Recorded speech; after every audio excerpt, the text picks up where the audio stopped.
two girls, it's one pod. I'm Yvie Jones. I am joined by another girl. You know, I don't like using the word girl for women because we're women. Yes. Women. W-O-M-A-N. Yeah. Flaps. Flaps, yes. Do you know that voice? Do you know that word that she's using? Well, if you don't, then bloody get on board because this is going to be an episode you're going to enjoy. Jess Eva, hello.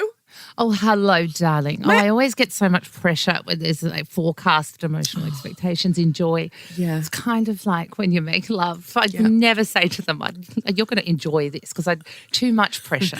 I know, but no, I know that they will because I know my listeners and they let me know what they like and what they don't. What? Actually, they hardly ever tell me what they don't like. Please don't ever tell me what you don't like, listeners. But I know you're going to like this because you have the same sense of humour as me. You're as free and easy and flappy as I am. First thing I want to know. Okay, I wrote a few things down, but good on you. This is I didn't write down. First thing I want to know, Jess Eva. Is that your real name? Yes. Is it? But my father was a black sheep, so I don't exactly know where I came from. But it sounds exotic. I always thought if I was to ever end up on dating platforms and they just saw my name, they wouldn't recognise me when I walk through the door because I'm as pale as a ghost. I sound sexy and by name. Very, Jess Eva. Like Eva, I thought, that must be her middle name. And she's got a last name that's, hard to pronounce. Exotic. And someone's told her to get us to do a stage name. And she's gone with like Anne Margaret. Oh, yeah. That's actually, I might go with that story. It makes me sound more expensive. And come up with a really, like Gaultier is your real last name. And you just didn't want people to know. Yeah, because I didn't want them to treat me differently. Yes. And I've completely fabricated this story that I grew up without electricity till I was 18, not because we were hippies, but because we were broke. I actually, it was and my mother was an Australian champion gum leaf champion because it was the only instrument she could afford because you could pick it off a tree. They're everywhere. It's all fabricated. I was really born in a mansion. In France. To Jean Paul. Yes, that's why I like He wasn't gay ever. No way. He raised you on croissant and cigarettes. Oh, yes. And this is your real accent. France with cigarettes and vitamins. Oh, That's yes. right. I have them when I have a cold. Yeah. Yes, they make me feel so much better. Yeah, no, I'm not that exotic, unfortunately. So Eva is Eva? Eva or Eva? Eva, but then I always used to get a false sense of security because, at high school they used to say Thingo loves forever and it was always for EVA. Yeah. And I would look at the love heart and it would be my last name and I'd always think, oh, God, who likes me? It turns out no one. It was just part of the saying. Anyway, that's okay. Got rejected by a guy called Trent once. Oh. Yeah. Normally he'd write a note, but he just screamed no from across the classroom. Be a little more discreet. At least with Tinder these days, you can just press X and not know who it was. Yeah, that's right. But although I do like a scream across the classroom for, a story. Oh, yeah, true. But it would have been embarrassing at the time. No, well, is there such thing as embarrassment? Yeah, I mean, there really is. And everyone's not. We've all been in it, and we will continue to be in it. Awkward moments. I love awkward moments, and I love making people who really aren't comfortable in awkward moments more uncomfortable in the awkward moment until they start to go, well, this is ridiculous. And I'm like, yes, it is. So let's just laugh about it. Do you feel that you internalise the intention of that is I'm pushing your boundaries to grow bigger, but really it's just a little fun. Make me laugh internally and externally. Now, did you grow up without electricity? Yes. Where the did you grow up that you had no electricity? I'm in regional Victoria. The neighbour had electricity. So it's not like it was anything special. But it was unfortunate because Mum had to pay $12 to go on a school excursion once to an old, fashion. It was called Sovereign Hill in Ballarat. Oh, yeah. And where you could go and see how, the olden days people lived. And I walked in and went to the laundry. It was one of those ring laundries, how in the olden days, that's how they would, hey, look. And I said, why I paid, we've got this at home. What am I here for? This is outrageous. I'm going to charge $12 to people to come to my house. Oh, my God, you could. Yes. You should. And then if we wanted to cook toast, because we had a gas bottle, so if we wanted to cook toast, we'd have like a gauze with some, in the camping stores, a gauze with some wire, and we'd put the bread on top of that, and then vice versa. I know they love it. That is good toast. I like that kind of toast. Yeah, a good old-fashioned crunchy toast. So I love when people are surprised, but it's my normal, so I never see it as an interesting story because your normal never feels interesting. And then my mum used to we used to pump water up from the river next door, and there was this chemical called alum. I don't know whether or not it's probably banned now because it's called, I don't know if it causes a disease, but and then that would make all the mud sink to the bottom, and that would be what we'd like shower in and bath in. Oh my God. Sexy. How many siblings? 1 and 4 halves. Okay. So I've got a brother and 4 half sisters. I don't really know them. We always say we're going to catch up on Facebook, but it's one of those things. That happens with immediate family, let alone half family. Yeah, family is such an interesting thing where we feel like we need to have a bond with people that we have a blood relation to. Yes. And we feel this incredible failure complex when we don't have that. And we push and we push and we push. But I'm a true believer in you build your own family from scratch, and that's the tribe that you love and your soul feeds off. This whole push a whole bunch of people that don't align into a room and sing happy birthday just doesn't work for me. Yeah, I mean, unless you really get along with them. And I'm just going to stand up. I'm having the worst leg cramp, and I've got my magnesium, and I'm spraying while I'm. Do I stretch it out? Yeah, that's what I'm going to stand, and I'm going to spray a little bit, and it works immediately. Not immediately, it works within a couple of minutes. The spray, the magnesium spray, but can you spray some of my ovaries? I'm craving there too at the moment. That's why I'm wearing this colour. Oh my God! Well, magnesium does everything, and like when your eyes twitter, that's lack of magnesium. So I take a lot of magnesium. I take so much magnesium, I shit myself. I don't shit myself. I just diarrhea all the time because I've taken too much magnesium. And I sometimes can't even come into work. I have to do a record from home because I've had such bad cramping overnight that I've had to take more magnesium, and I'm really lucky to have a producer that I can say, I can't come in today because I can't stop shitting. And it's not because of anything bad, it's because I've overtaken my magnesium, which anyway. I'm so proud of you. I got to introduce you to my colonic irrigation girl. Her name's Angela. She does cashews. When I first met her, I pulled up out the front of her clinic, and it's just her house, and she wears Ugg boots, and she led me to like this shed, and I was like, oh God, I'm not sure if I'm ready for this. But she's a genius. You know when people are like crazy geniuses wear Uggs? Yes. I reckon. Yes. They're not in a clinic, paid, whatever. They are in their backyard loving the art of colonic irrigation. And she has her own rhythm and she colonicked herself back to life. She was dying. Oh my God. And she colonicked herself back to life. Anyway, so she has been exceptional and changed my life. The things she got out of me were next level. Yeah. I love. There's a thing on Instagram that I follow. No, TikTok. I can't remember.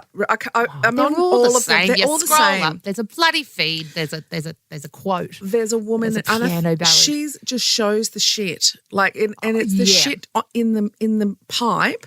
And the colour of it, and the texture, and I'm obsessed with it because I am obsessed with pimple popping and cyst lancing, and then I got into ear removal of the wax. I got right into that, and then I got bored from that because, it's like a drug, you need more. So then I got into watching colonics happen. But then where do you go from here? I don't know. I might, maybe I'm a fecal fiend. I don't know. I'll let you know. Please. And if I can assist. It's a slippery slope, and the pun is intended. And if you can assist, I'll let you. I don't know if there is, because the earwax, I get that earwax was your entry level, what's inside you. And then that went to PARS. Yes. And then I just don't know. I'm so intrigued to where the next level of fantasy goes. I've just started on the, when you get your ear pierced and you get a bubble.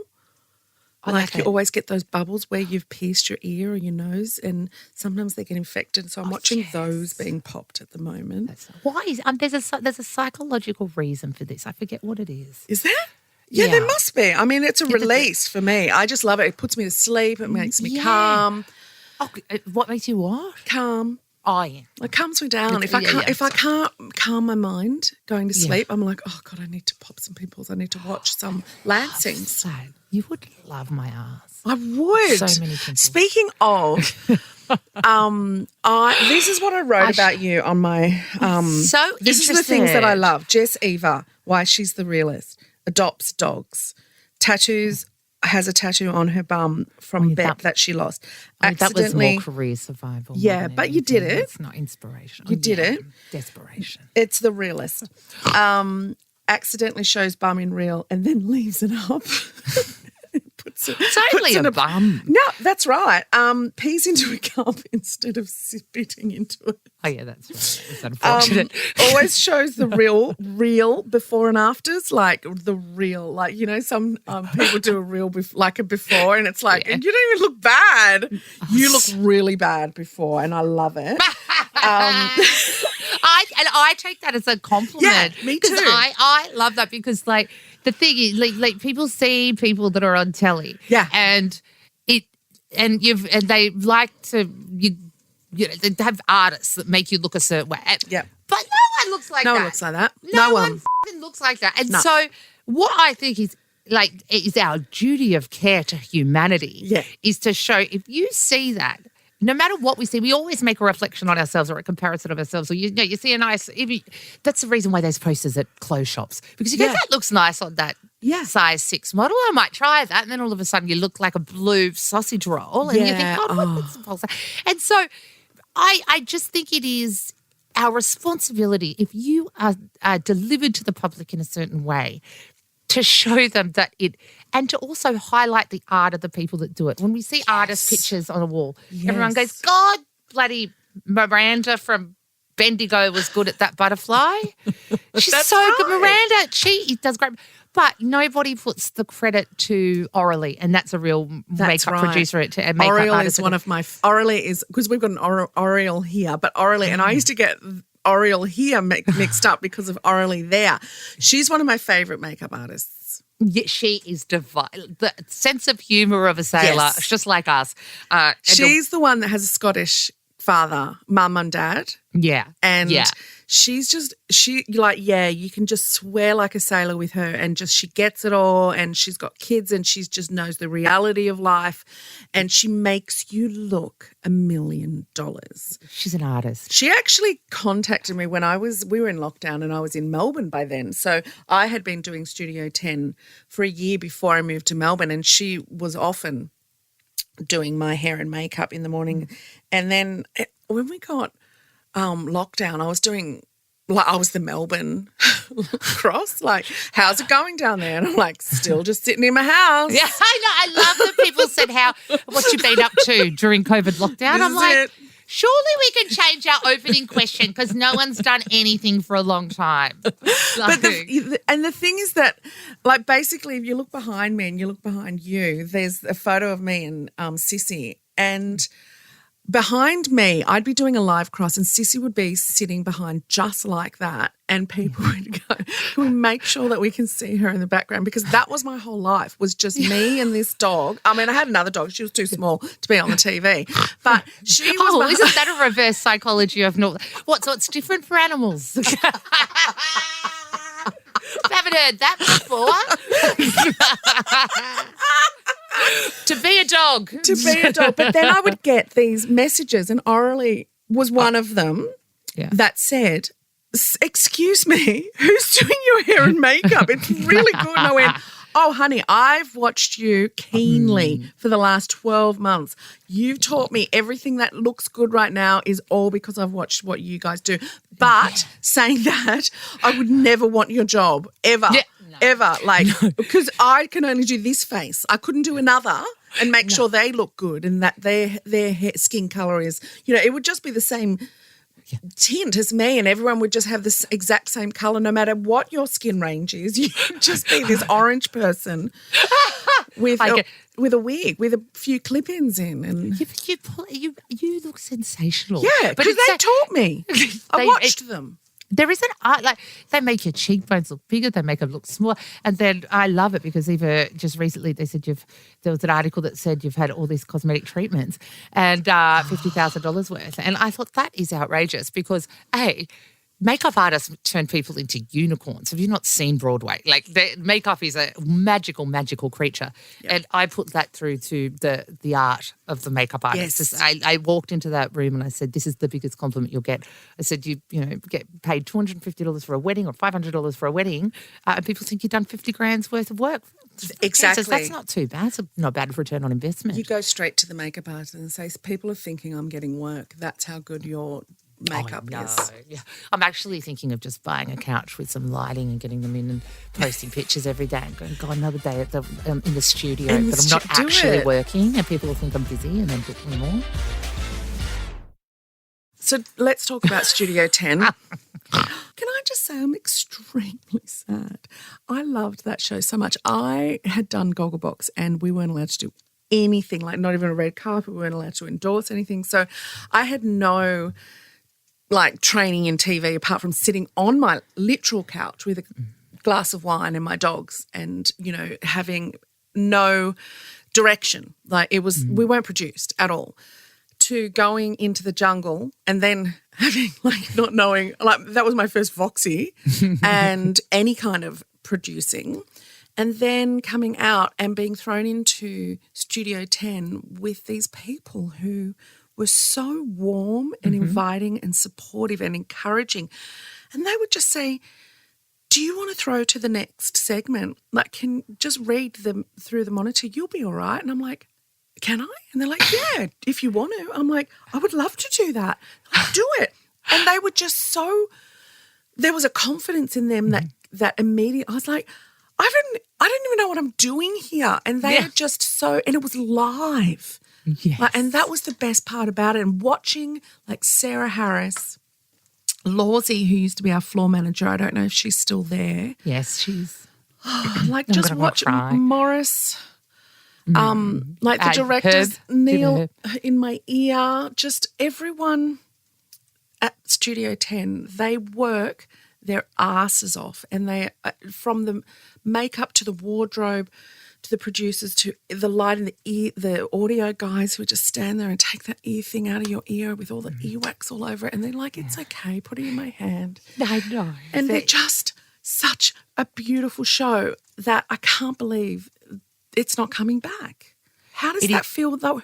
Who told you and where were you when that happened? What was I doing? Actually, a water main had burst out the front of the house and we found out it was sewage and all the kids were playing in it. But only after one of the kids stood in some poo. So it was a very intense 15 minutes. I found out the show was cancelled and I was babysitting a child that had just stood in poo. So I didn't know which one to prioritise my emotions to. But it was incredibly sad. But I feel if you're listening, when you're listening to this through your ears, it is you just think back to that one workplace that you're at. It might not be the workplace you're at now, but wherever you're working right now, think back to that one workplace that was kind and nurturing and safe and beautiful. And if that helps you connect emotionally to what we're talking about with Studio 10, that is the place that you need to be in to enjoy this next couple of minute journey of our conversation, because that is what has been lost. And I say that because same with me. I had no idea what I was doing. But there was a generosity that does no longer exist in Australia now, once the show is over, that gave people an opportunity to learn a craft that is normally a revolving door of people who already know that craft. Yeah. And once those people die, I don't know what the hell they're going to do with their talk shows because no one's coming up through the ranks. They don't just give you media isn't a certificate to in business admin.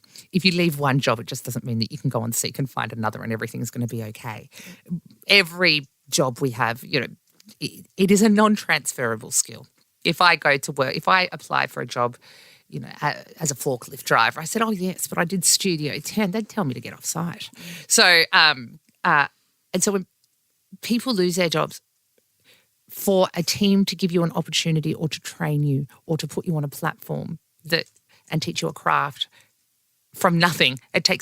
It's easy for somebody to pluck or to hire someone from another network, but it takes an incredibly brave TV network and producer to give someone who hasn't been tested a chance. And that's where bravery comes in Australian media. And that's where you find people. You look at people, even overseas.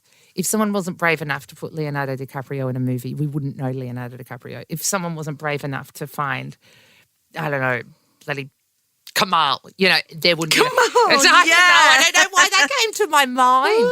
Of all the stars in the world, Leo and Kamal. But why are people so unkind? Yes, bless his soul. He performed with my mum at the Gumleaf. I'll talk about that later. But he's beautiful. Yeah. But without bravery, we don't find new and exciting talent. And not that I'm referring to myself as that, but I'm just saying that is something that Studio 10 has given many people. And for you and I, Yvie, I know that you and I are very grateful for that. And for me, it has given me more options, whereas I was probably back picking tomatoes. So for that, we're forever grateful. And I want the public to genuinely know that because the show's cancelled. So I'm just not saying that to keep my employment. So that's a real statement. No, that's right. It's a true statement. And I'm not saying it because I'm not on Channel 10 at the moment. And I honestly hate the thought that it's not going to be there for because I would just message Matt Simpson, producer who lives here in Melbourne, and say, hey, I'm out of contract for that show or, Channel 9 or something, and can I do a segment? And he'd be like, yes, excellent. Yeah. And he'd just throw it out there and, say, yeah, okay, we've got something really good for you. I was always able to email or text Tamara Simoneau, the EP, who... Oh, she's beautiful. It was just always an EP... normally is not the person that you can just text, but she was one of those people that, there's people like that in the industry. Yeah. Caroline Spence is another one at Warner Brothers. These are these amazing warm hugs of people that they have the eye of, I guess it's like what you said. It's taking a risk on people who may not be skilled in that craft, but have the skills and the talent, because the entertainment industry, it really is about relatability and people who can just talk on a whim and, think of things that, can talk to each other and make it really interesting, know how to fill dead air, how to get along with different people and how to just be genuinely curious about other people. And that's, I think, what really made Studio 10 so good. People used to write it off all the time, but even the people on it, they were in on the joke. They knew, just like Sarah Harris and Joe Hildebrand, who I used to work with when they were on it, they were right in on the joke. Working Dog would pay them out all the time, on Have You Been Paying Attention? And they took it on the chin and they were like, we don't care. It's the Aussie way. It's the Aussie way. Yeah, that's right. You take the piss, but I feel like also taking the piss is almost a compliment. It's a little bit of extra promo, okay. And that's why I think that's why it did so well, because, even the coolest of the cool in the entertainment industry who can be so picky about who they have on their show and everything, were paying out on a little TV show that everyone was like, you're just talking about us. So thank you. We're just happy to be here. Thanks. Yeah. Tune in tomorrow for more segments that are going to end up on late night TV with comedians. Exactly. Yeah. I was at the Logies with them and you could not have gotten further to the back of the room. We were up against the wall. That's my jam, though, because this is the thing. Sometimes people think treating you as the underdog is not good. It is my favourite place to be. Do you know how much pressure there is if you were on the front row and you were XYZ and you're expected to win all these awards? I'd be feeling sick, but I am in my place where I can say, hold my beer, watch this, but also don't expect anything. Yes. Because I perform best when you have no expectations. Just hold my there? Exactly. And when you're at the bottom, there's only up to go from there. Well, true. I don't want to know your bedroom tactics. Well, I do actually. You know, I loved it. But anyway, but you're so right. And I know that with Studio 10, and I said this to the guys in the content meeting yesterday. Because I've got some filming coming up. So my last show, I don't think I'm going to be able to do many more. And so I said to them, what I love about you is you actually have heart. Yeah. And you hire or you schedule, like for me, so the reason I got onto Studio was because I did a segment with Sarah Harris and Nat XLB, and I didn't have a dress, so I had to buy one on Facebook Marketplace. It was $40. It was in Botany. It was across the other side of Sydney in peak hour. So I went there the night before, got this bloody dress from Botany with this lace number. Wish I didn't now, it looked horrendous. But and then I got on there, and then we had to fill some time because they wanted me to fill in for a couple of seconds. Big deal, that excited. Never done TV before, apart from Crime Stoppers, but that was against my own will. No jokes. Have never committed a crime in Australia. And so they needed to fill dead time. And so Sarah's like, you can play the gum leaf, can't you? And she didn't have time for my response. So then Sarah runs out the front of Studio 10 to a gum tree. She literally climbs a tree. This is how passionate she is about content. Sarah. She literally climbs a gum tree in Saunders Street in public. Well, everyone's getting their lunch because this is like 11:45 or whatever. She comes back with a bunch of gum leaves. We've got 15 seconds till we have to come on. She goes, you can play the gum leaf. Here's some things we need to fill 3 minutes. And this is my first time on TV. And I can't play the gum leaf just because my mum can. Doesn't mean that I can never work it out. And so she goes, 3, 2, 1. Hi, we're back. And Jess Eva can play the gum leaf. And today we're going to learn how to play the gum leaf. And in my mind, I'm like, what the hell am I going to do? Anyway, and I'm like, oh, my God. And so I've got some gum leaves. And so I thought, well, if anyone's watching from Saunders Street, you'd probably know you've got gum leaves because Sarah Harris was just up a tree in front of a cafe. And so we had to fill all this time. And so I go on about the art of I just remember Mum teaching other people. So the art of the gum leaf, where it needs to be on your lips, where it needs to be this. And I know that I can't produce a sound at the end of this big monologue, but I just think, oh my goodness, I've got 3 minutes. Like, first time on TV, I don't want to let anybody down. And so I did it. She's like, okay, well, let us do a sound as we do this big, put it on the bottom of your lip. Think that there's a vibration. This comes from the Indigenous art that's been around for thousands of years. And she's like, okay, now let's hear the sound. And I go, I'm sorry, I'll try again. And it's just like a puff of air, And so we all had a really big laugh, and that was the end of the show, because we needed to paddle the. And then Sarah Harris walked into the boss's office and said, give her a chance. Oh. And it was Sarah Harris that gave me that chance. And I just, in full cycle moment, I just saw Sarah Harris in the dressing room now. I just gave her the biggest cut. First thing she always says, you all right? I say, you all right? She goes, yeah. And because she's from Mount Druitt, of course, we all grew up, really working hard. Yeah. And I said to her, I just need to thank you, because full cycle moment, now that we know that the show is ending, I remember sitting on my veranda 12 months ago, and I'd been doing Studio 10 for, 1 or 2 segments here and there. And the radio show that I'd done at Triple M had just been cut, and which is fine, that's the industry, but it had been cut, and I had a good run there. But at that moment, and it's been announced publicly, so I'm not speaking out of turn, and I will give him the love and respect of his own story, but he's announced it publicly. And the day that the show got cut, Norm was in a mental health facility, so he was away. And so I was by myself with the kids on the day that the show got cut, sitting on the back veranda going, what do I do next? I've done radio I don't know anything. I've done radio for 15 years. 15 years, Bardon. Bardo's the producer. We started our radio careers together. He's standing next to me. He rolled in, took breakfast off me while the boss told me that I'd never have a career in entertainment, but anyway, whatever. And selling cars these days. Not very well, mind you. No, no thank. I don't want a 95 Mazda, thank you. And so I remember thinking, what do I do? And when when you've got children that you provide, you think, what? It's actually the spiral. And not only that you've had a show that's cut, and so you just think, am I good enough? Do people want me? I've watched Australian Idol where those really bad singers sing and they think they can. Yeah. I don't want to be that person. Nor do I want to annoy Australia with me. If you're at a dinner and you know people don't like you, why'd you hang around? You know, you don't want to annoy anyone with your conversation. And so I remember then being in a really weird, unknown place, and the guys at 10 had heard about the show, obviously, because it had been publicly announced. And the day it was announced, I got a ding saying, "Why don't you come in?"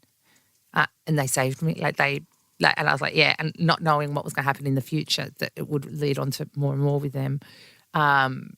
They hired with their hearts as well as their need to fill a spot, but they hired with their hearts. And I said to Sarah, you walking in that day gave us a second chance at a career. And that career taught me a skill that can continue on. And I was just telling her that in the hairdresser. And she obviously didn't take that credit because she's beautiful and said it was, but it was her. It was her. That doesn't surprise me at all. Sarah Harris is one of the most beautiful humans I've ever met. Her heart, just a down-to-earth, grounded, smart. So incredibly well researched and unbiased. There's a generosity about her that no matter what her beliefs are, she has the ability to truly listen to everyone and everyone's side. But she will call you on your shit if she needs it, if you need it. And she does it in such an incredible way. I guess it's compassion is what she has, that, some people have it and some people have it. And she has it. Yeah, absolutely. The people that you can tell, the people that love the craft, opposed to the. And she's really worked her way up through the ranks of journalism, and so the fact that she has this beautiful personality made her the perfect, anchor host for that show. That she really was the anchor of that show. She anchored everyone around her, and. You just I have a gay friend, Ben, and he is obsessed. And I didn't know how obsessed he was until he started telling me, I'm obsessed with Sarah Harris. I went, what? What do you mean? And he goes, no, I'm obsessed with her. I have been forever. Really? I'm like, really? Of all people? And he goes, yes, she's like everything. Everything. I just watch everything she does and I just love her. And I'm like, I'm really glad to hear that, because of anyone that I know, she needs to have someone obsessed with her, and not in a creepy way. She's just so amazing at what she does. But because she's like those people that are so good at what they do, they go under the radar of being thought of as really clever. And it's like she's just, because everything is so seamless. Agree. You think, she's just got it all together, and she doesn't. No one has it all together. God, no one has it all together. She probably goes through more hardship than a lot of people that we realise. But I feel that is also a reflection of society. I feel like just not within media. I feel like the harder you work in any industry, sometimes I feel like our perception of praise sometimes gets confused with people that just get on and do it. And it's sometimes the hardest, most talented workers that don't expect it, get overlooked all the time. And it's the ones that, hey, what about this? Or, hey, what about that? Are the ones that people sort of magnetize to. And in my lifetime, I would really love to see that priority change. Me too. Yeah, with the good people, you'd be like, hey, I haven't heard from you for a while, but your work is outstanding. Yes. This is something that you very rarely hear in a boardroom. Hey, I haven't heard from you in a while, but your work is outstanding.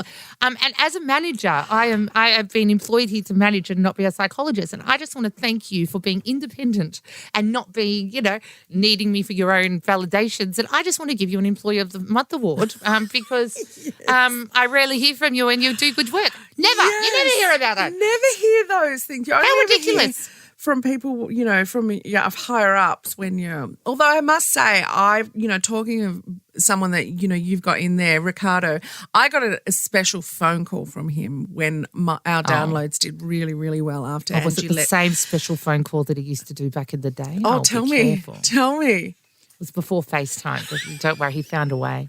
Was it deep breathing?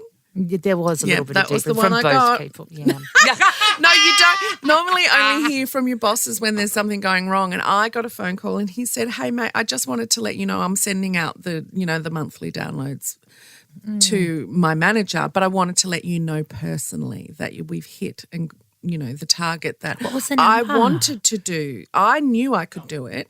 Me and my producer knew we could do it, but Nova were like, well, yeah, to see if you can, you might. But to be told that in a personal phone call instead of just, sending it on to my manager who then would make the phone call and we'd get really excited together, to have managers and producers and CEOs or whoever come to you and say, you're doing a really good job and thank you for doing that. It's huge. It's huge for people when you're told that. Yes. And I think that as a result, there's this huge opportunity. I do want to touch on Ricardo very soon because he's just divine. I need to tell you a few secrets. Yes, please.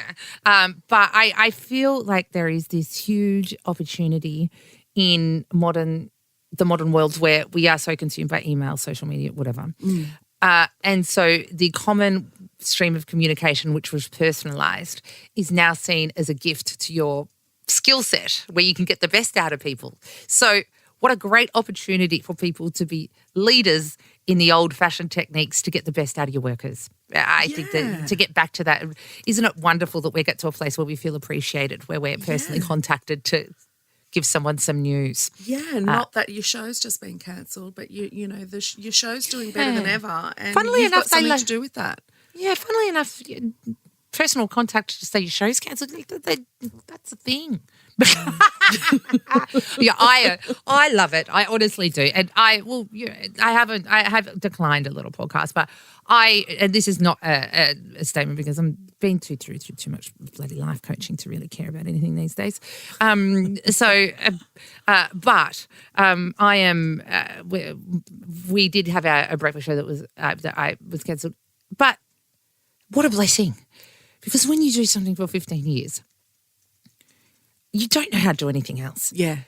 And especially in Sydney, it's an apple where I would have not let that apple down because you would have think, oh God, I can't give that up. That's financial stability. I can't do that for my child or whatever. So you're bound to that. So for somebody to give you the opportunity to explore something else. Yeah. Even though when I say opportunity, no other choice, but like the opportunity, it gave me an opportunity to pivot into things that I adore so much. And so I'm grateful for that. I know sometimes when people get their shows cancelled, they're really angry and bitter or whatever. I high-fived the boss. It was the weirdest cut meeting in Australia. The boss told me it wasn't continuing and I wouldn't be involved. And I high-fived him. I said, oh, yeah, that's good on you. It's life. Yeah, you'd be a bit up yourself to think that you're going to be, on the same show for the rest of your life, wouldn't you? Things evolve, things move, things, the formats change. And so, and I said to him, that's fantastic. I said, also, I would love to, I'm so confident that I'm going to be celebrating something with someone in a couple of years. If I do that with you, fantastic. But I wouldn't want to be in a place where they think that I'm not the right fit. Yeah. And that's not even meant with negativity. It's just meant with love ya. Yeah. I'll catch up with you for a kebab if I see you one day or something. You know what I mean? It's not everything is as serious as what, not everything's personal. Not everything's, sometimes things just change. And and I find it's the belief within ourselves of what we're worth that gets touched. So when we spiral for this, I don't identify it as that person's fault. I identify it as something that I need to work on so I don't feel like that again, because you only feel something. Someone came up to me and said, God, Jess, your blue hair looks horrendous. I'd be like, that person's nuts. I don't have blue hair. But if someone said, hey, Jess, you're unlovable, I'd be like, because there's something, if there was something in there that you believe, that's what hurts you. The belief, something touches you inside. Do you read comments? Yeah. Do they affect you if they're negative?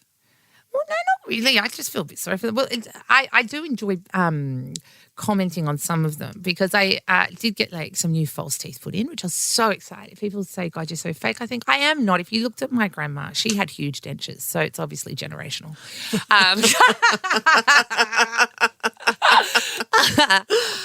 Just inherited them. Yeah, inherited. My grandma had dentures. She had dentures. I've got dentures, so really. But I do love when I don't think we should. I feel more so if someone needs to be in their lounge room saying, hey, Jess, you look like Mr. Ed. And I don't know you. I more worry about you because you have, even though it's small, thumb movement takes energy. Yeah. And you chose to use your thumbs on a keyboard to tell me I look like Mr. Ed. Yeah. Also, that comment has been said so many times, so get your own material. And then so I like to reply. I do have little giggles to myself. I do like to reply with, oh, my God, I know they look big, but you should see me eat corn. It practically melts off the cob. Or Mr. Red's, can you please tell me Mr. Red's hairdresser because, my mane needs combing or something like that. So I put a positive spin on it. I do like to because, we all have a choice with what we want to do with our time. So I don't take it personally. I more feel worried for the people that choose their energy to let someone know that they don't like them, that they've never met. Well, that's very evolved. Oh, is it evolved? God, that's a modern term for it. I think it is. Like, there's you're not working from your ego, and that's, I think, an evolved soul when you're going past that, taking something personally or, caring what other people think. It's like, well, it's not about me, is it? And to understand that, to have that kind of pity, I guess, on someone or sympathy even that, whatever they're going through to make them take the time to make a nasty comment is really evolved, I think, because, I'm similar. Like I've always said, especially to, younger people, because, I'm at an age where for a really long time I didn't live with social media, and a lot of young people didn't live with social media, but for a really long time I haven't. So I formed things that they may not have gotten to that point. And when social media started, I couldn't get my head around it. It's like, I guess fan mail. And I think if you were really famous in the day where you were getting letters sent to you, would you read them all?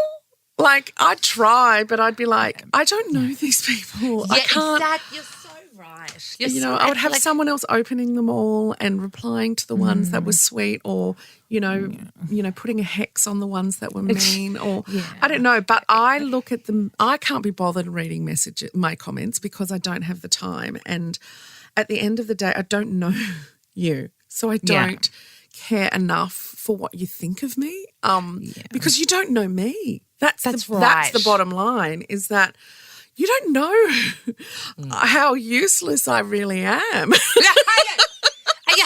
you're like, excuse me, if you think that's bad, you should hear my internal dialogue. That's got nothing. Good work. And and I just think at the end of the day, it's so much about getting a response that I know that that's actually one of the worst things you can do to them. If they're trying to be mean, not responding to it is probably the worst thing that you can do. And then I also realised that I have amazing followers who were going to charge for me. I needn't say a bloody word about anything. I'm like, I can just, if I do want to read any of the comments, I'm normally reading the back and forth between people arguing for me. And I'm like, I'm not even paying them to do this. Well, that feels good. Don't you think to be, I think feeling protected on any level is just such a natural instinct where you're like, thank you. But saying that, Jess, though, when I see people defend me, I'm like, you don't know how useless I am either. Baby, I know, but that's just for you are the most incredible, beautiful, amazing woman in the world. I just can't wait for you just to realise it. Like, it'll be just a real, we'll go out. You could be really up yourself. You do whatever you want, baby. I can't wait for you to. It's probably actually every manager's worst. I know how wonderful I am, but I also know how useless I am. Like, I know the reality of me, and the reality is I'm just like anyone else. I have insecurities, and I have the choice, like anyone else, to care. I'm like, there are so many more things to worry and care about than the thoughts of complete strangers or even people who know you. And I'm like, yeah, you're just, this is about you, not me. But it's a journey. Yeah. There was a time where I did care about the comments. It was a journey of resilience. I feel like you had to know. I will confess, I did react quite badly once in the early days. As some guy said something or whatever, I can't remember, but I remember getting really upset by it. So I looked on his Facebook page and I found out where he worked. And then so I Googled that place and then I got the phone number.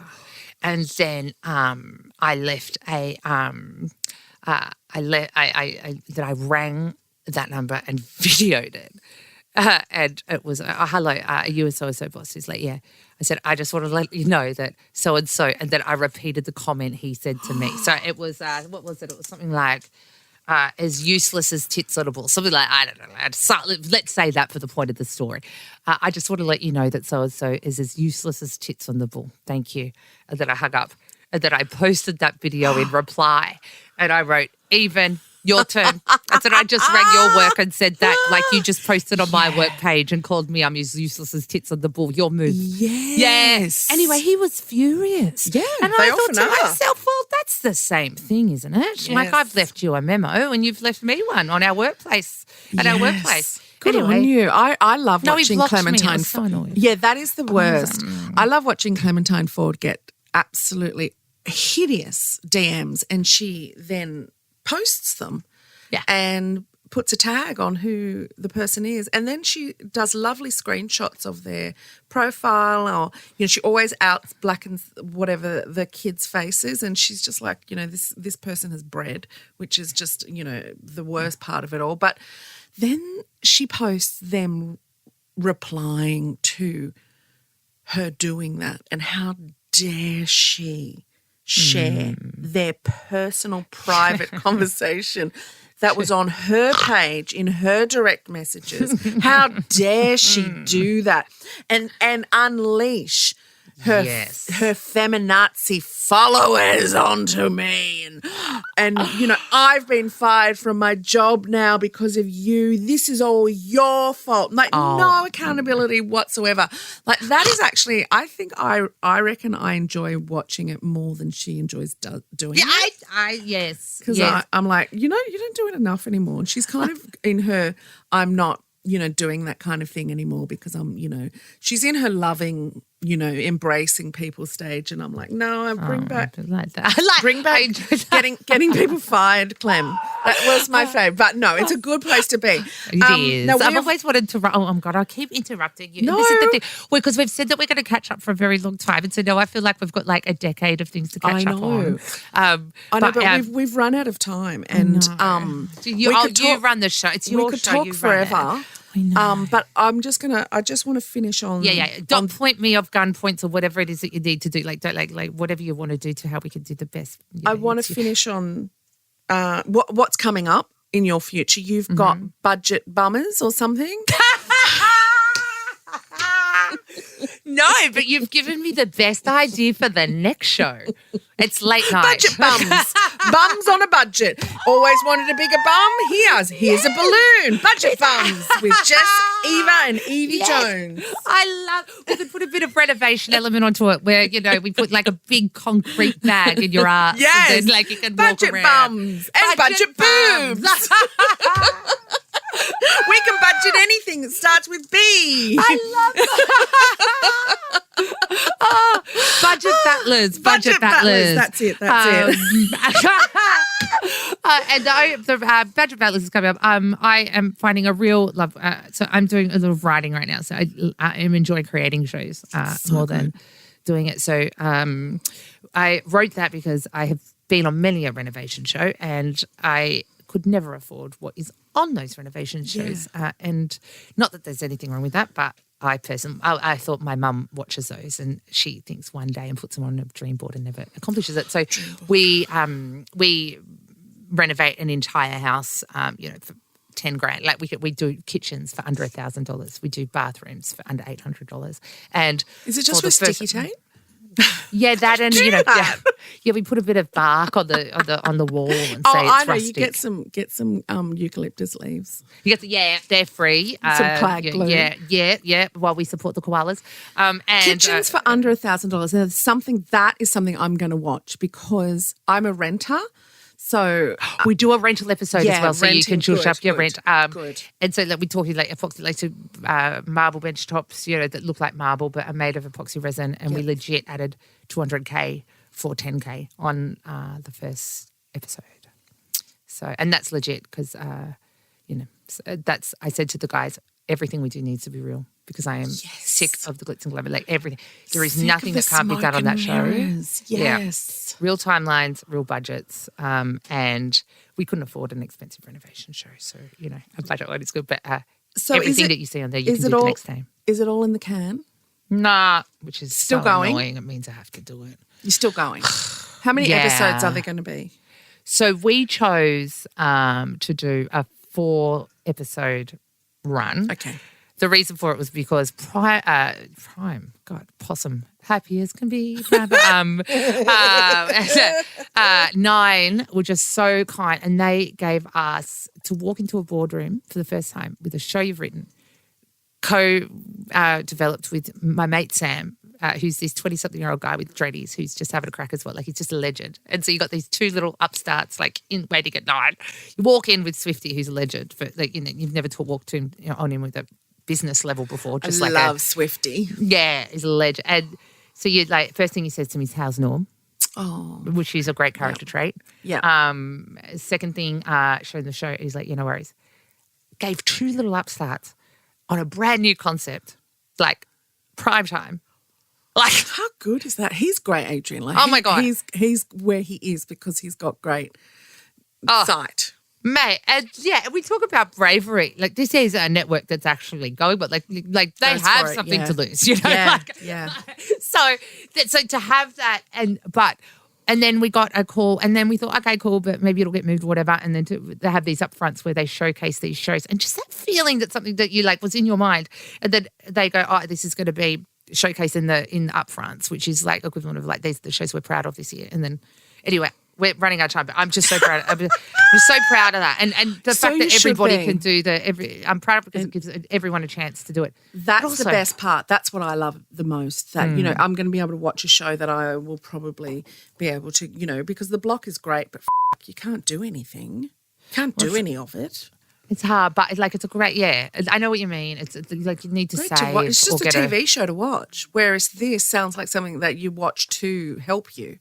And that's a really good thing. It's more like an entertaining DIY video, like a tutorial. Whereas the block has this incredible, Jules Cruz is just a freaking legend in this. Like, he's created this huge international, I got a message from bloody Greece the other day saying, I'm watching you. I said, oh, that's nice. That was a while ago. I hope there's subtitles because us Bogans are hard to understand. So. Yes. But, it's good. Thank you. It'll be good to do. So, yeah, good. Well, congratulations. Now I feel like I'm so sorry to take up all your time. Oh my God. Do you need to poo or anything? No, not yet. But I will because I've just sprayed magnesium on my leg, so it's gonna happen. That's why I've got the pressure. You think a countdown clock at 10 is pressure? Evie Jones just put magnesium on her bloody thighs. Anything could happen at any moment. I kind of want to hang around and see what happens. And because I've put it near my bum, it's going to happen earlier than it would have to happen. Is that what they told you? Well, it's science, and I have a really scientific brain like that. That's what I thought. I thought if someone knows how to poo on Kilby Eat, I've often thought of calling you. Like a Wednesday is normally my hardest day. Good. I have a friend like you, and they said they rang me once. This is 20 years ago. They rang me at about 10 o'clock at night, and I went, "Why are you calling me?" And they went, "Oh, we're all out. Like, we're having dinner." And you're the only person that we've all thought, Yvie would know. Yvie would know someone. If anyone knows someone, I know someone once. She goes, well, we're all talking about, do you know anyone that likes to be shat on during sex? And I went, Oh, my God. why are you calling me? And I went, not because you would, but you Would attract that know type. people. Yeah. Which makes me your type of person. Yeah. Not that I do. Well, I've never tried one. It's saying that I've never, like... Sometimes you have to. I will say that I've never, like, until I ate popcorn chicken from KFC, I didn't love that either. You know, now it's my favourite food. So I guess, like, I'm not Until going you shut on someone's chest, you can't poo-poo it, pun intended again. Don't poo-poo anything. Do you want me to tell you a really funny little story? Please. I had a friend who, this is going to start out really macabre and end really bad. I love it. I feel like it's a spoiler alert, but at the same time, I still don't know the story, but I know the emotion. This is a really full-on story, okay? And for everyone listening, trigger warning, it gets pretty gross. So my friend, I don't know her that well. Like, I actually, one of those people that when you're friends geographically, so when you lived near each other, you were friends, and now I don't live anywhere near her when we, Okay, mate, we're not a jury. You don't have to say there's distance. Okay, could be your auntie for all I know. No, definitely not my auntie, but she was going out with a guy who had lost his partner previous to cancer. Oh. Now, she ended up dying at home, and there was a lot of morphine left over. So her and him used to just take it recreationally. Make me laugh during such a terrible line. Why? She died of cancer, and then you say something that makes me Google, and now everyone's going to think I'm an asshole. No, everyone's Googling as well. Everyone's doing the same reaction. Okay. Now, they had a lot of morphine left over, so they used to just take it recreationally, right? Anyway, they did this one day, and they started having sex. And it was in the dark, and then they smelt something bad. They turned the light on. There was shit everywhere. She had been straddling him and had just not felt herself because she was on fucking morphine, and her bowels just opened. And they opened all over her, all over him, all over the bed, satin sheets. It was a slippery time. Did he stay with her? Yeah, they were still together. See, that's so romantic. That's what I want. Like, you want a man that's going to stay with you when you're shit all over him. They should put it in the nuptials, don't you think? I think they should put it on the bottle of morphine. Do you reckon there should be a warning if you steal this off someone that's passed away and you decide to use it while through sex? Yeah, there needs to be a specific reason of why and circumstance to cover yourself legally. Yeah, absolutely. We're just going to let you know if you don't use this for the purposes intended, you will shit yourself. Well, that's what happens. And I feel like maybe there was something extraterrestrial, something from the other side, like a ghost, something like that. They're like, you think she was there?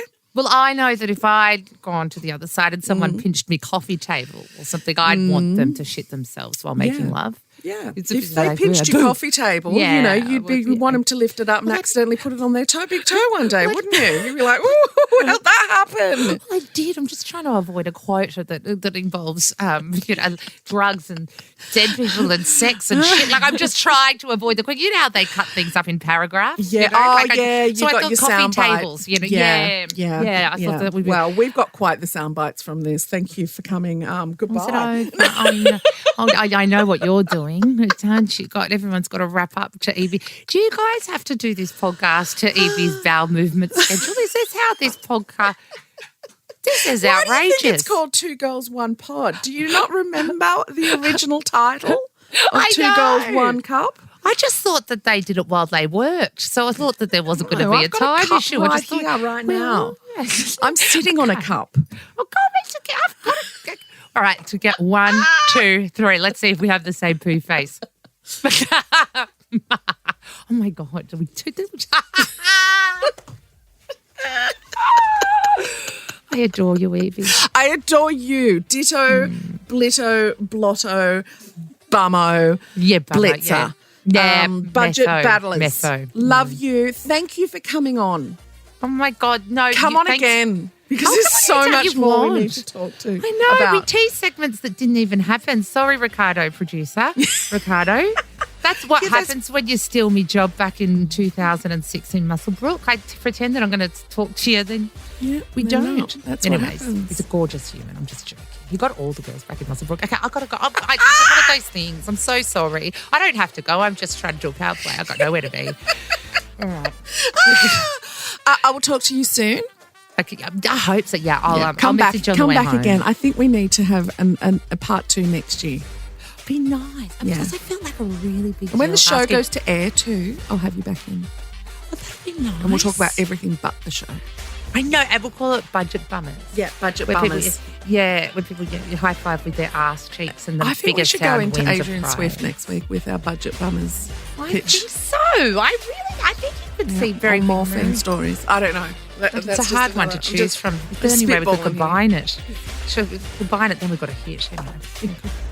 All right, okay. Thank you all for listening, and please rate, review, subscribe. You know this is a 5-star one. You know this one is. So please press that button. If you're going to use your finger for something, use it for that. See you all next. Talk to you in your ear holes next week. Bye. Goodbye. Love you.